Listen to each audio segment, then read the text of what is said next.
Sa mga nagtatanong at naghahanap ng Ranger Green, ito na mga idol, dumating na siya.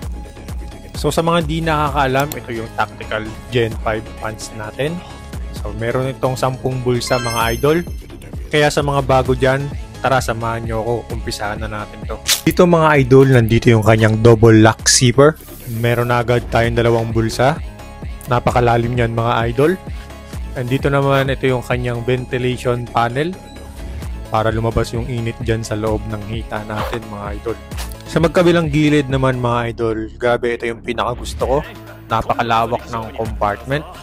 And meron din dyan guys na another pocket for quick access ng mga gamit natin mga idol.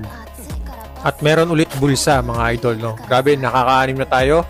So nandito yung kanyang adjustable cord para umangat yung knee pads at sumakto yan sa tuhod natin mga idol.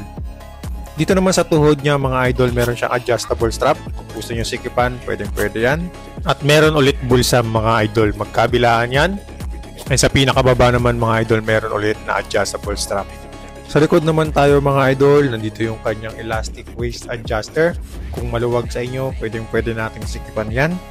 Super comfortable nito mga idol, no? Malakasan talaga.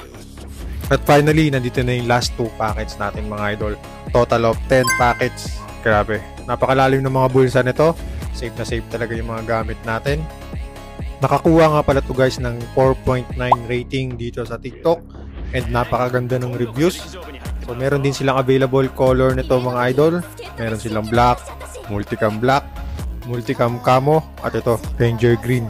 Ilalagay ko na lang dyan sa yellow basket para ma-check nyo.